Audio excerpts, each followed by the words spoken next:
Dylan Sampson's decision not to run the 40 at the combine could come back to bite him. He had an incredible college career, including earning SEC Offensive Player of the Year in his junior campaign, and has shown some fantastic traits throughout his time in college. But after he didn't run the 40, his draft stock has started to plummet, with every other running back seeming to have blazing speed, and now we don't know how Dylan Sampson is going to compare to that. If you like this content, please consider liking and subscribing, as I take a little bit of a deep dive into someone that I think could end up being one of the most underrated backs in this class. The weird thing about the fact that he decided not to run the 40, and we don't know yet whether this was due to injury or just deciding to opt out, is that I think Dylan Sampson would have ran an incredible time.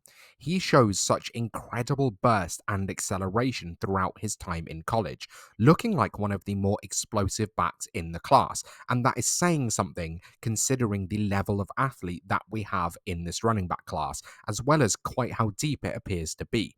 That explosiveness really shows itself with his ability to get through the hole.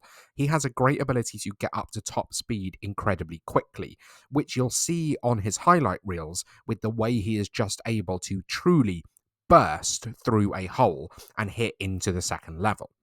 I also think he has a great understanding of angles when he's out in space.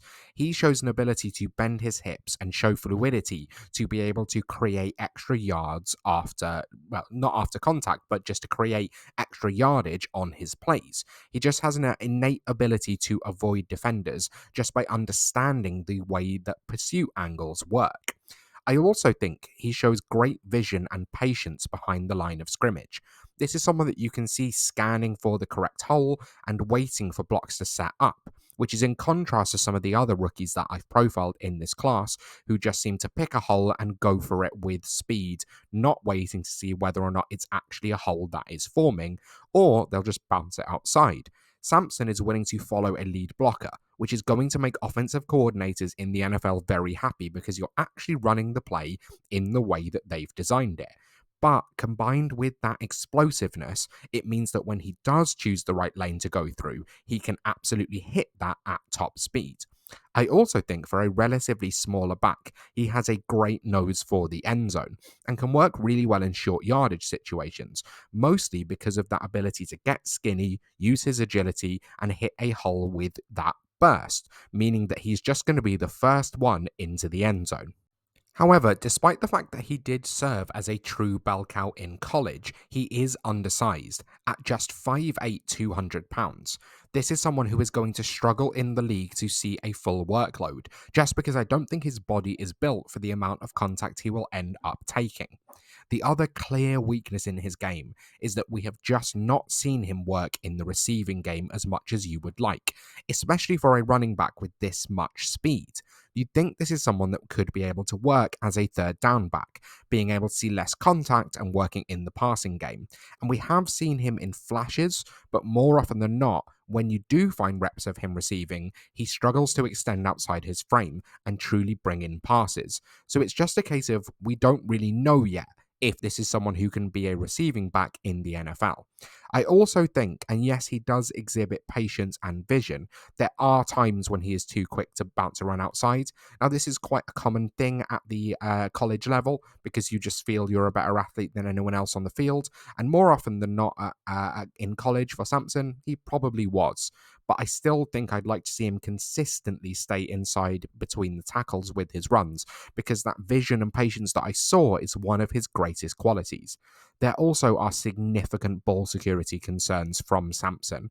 He gave away way too many fumbles, and it's not just his ability to secure the ball, but his ability to play through contact and then hold on to it. There were multiple occasions where I saw defenders rip the ball out of his hands, which is just a concern about his ability to not do that when he gets to the NFL. I'll admit that I struggled for a playstyle comparison for this type of running back. More often than not, when we see undersized running backs with that lightning quick agility and acceleration, they have shown a fair amount in the receiving game. So I considered players like James Cook and Devon Achane for this comparison. I've ultimately gone with Cook because he's not quite as fast as Achane, but the difference is we'd seen Cook work as a receiving back in college. We've just not really seen it from Sampson. On the ground, I think they're relatively similar in terms of that agility and burst to hit a hole at pace, but I just need to see more from him as a receiver before I'm able to think he can handle a 3-down workload. His draft value is currently towards the back of the second, early third, but this may adjust after not performing at the combine because so many other backs, such as Bashal Tutin, and many, many others, absolutely exploded at the combine and are going to rise up draft boards. In terms of your draft board in your rookie drafts, I think he maybe goes towards the middle of the second in one quarterback, and in two quarterback leagues, probably a little bit later. This is a player that some people really like, with analysts like Mike Renner having him up inside their top 3 running backs.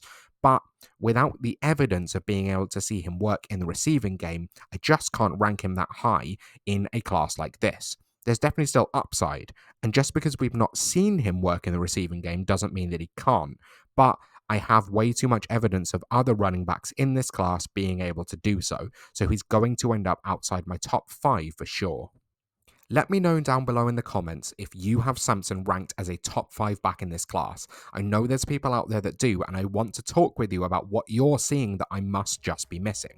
And while you're there, please consider subscribing to the channel and check out all of the other videos available on my channel, like all of my other rookie profiles. Thanks so much for watching this one, and I'll see you next time.